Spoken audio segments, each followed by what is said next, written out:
আসসালামু আলাইকুম রহমতুল্লাহ। এই তো ভারত এতদিন মুখ খুলেনি বা মুখ খুলছে না।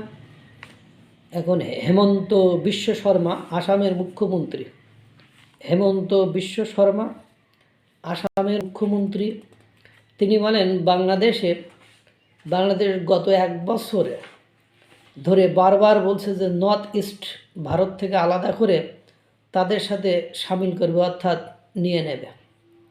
দেখেন, আপনারা জানেন ভারত এক বড় দেশ, নিউক্লিয়ার নেশন, বিশ্বের চতুর্থ বৃহৎ অর্থনীতির দেশ। ভারতকে বাংলাদেশ কিছুই করতে পারবে না, কিন্তু তাদের বলতে চাই এমন করলে আমরা ভারতবাসী আর চুপ থাকবো না, অর্থাৎ ভারতবাসী যে অ্যাকশানে যাবে এটাই বোঝাতে চেয়েছে। আজকে আবার বাংলাদেশের হাই কমিশনারকে তলব করেছে কলকাতা, মানে ভারতের বাংলাদেশের যে হাই কমিশনার, দূতাবাসের রাষ্ট্রদূত আছে, তাকে ডেকে পাঠিয়েছে। সেদিন আপনারা জানেন বাংলাদেশের প্রণয় ভার্মাকে ডেকে পাঠিয়েছিলাম, আজকে ডেকে পাঠিয়েছে। আর ডেকে পাঠিয়ে কি বলবে সেটা আপনারা বুঝতে পেরেছেন। ওসমান হাদির যে গুলি করেছিল তার বিষয়ে কথা বলবে।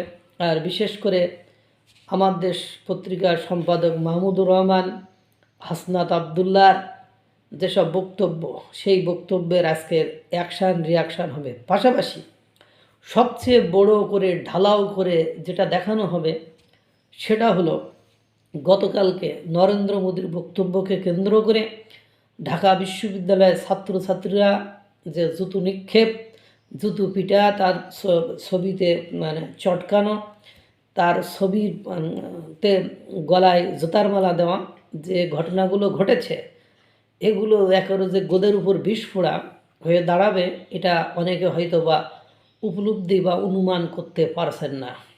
ইতিমধ্যে আপনারা জানেন সীমান্তবর্তী এলাকায় 93,000-এরও বেশি সৈন্য মোতায়েন করেছে ভারত। এই অবস্থায় আপনারা দেখেন এতদিন মুখ্যমন্ত্রীরা মুখ খুলেনি, আজ আসামের মুখ্যমন্ত্রী মুখ খুলেছে। এরপরে দেখবেন এক এক করে ভারত চাইছিল হয়তো বা অ্যাকশান রিয়াকশান না করতে, নিউটনের তৃতীয় সূত্র প্রয়োগ না করতে, যে to every action there is an equal to opposite reaction, এটা দেখাতে চাইনি। অর্থাৎ প্রত্যেক ক্রিয়ারই একটি বিপরীতমুখী প্রতিক্রিয়া আছে, এটা দেখাতে চাইনি। কিন্তু বাড়তে আর কাজ করতে করতে আর উদ্ভট বক্তব্য দিতে দিতে কেউ কষায়, কেউ নরেন্দ্র মোদীকে কষায়, কেউ নারী লিপসু, কেউ তার কাছে মহিলা পাঠাইছে, তারপরে কেউ তার জুতা নিক্ষেপ করেছে। এসবের কৈফিয়ত হয়তো আজকে চাইব হাই কমিশনার নিয়াজউদ্দিন, উনি হয়তো বা এটা নিয়ে বিপদে পড়ে যাবেন। আল্লাহ তাআলা সকলকে ভালো রাখুক, সুস্থ রাখুক। আসসালামু আলাইকুম রহমতুল্লাহ।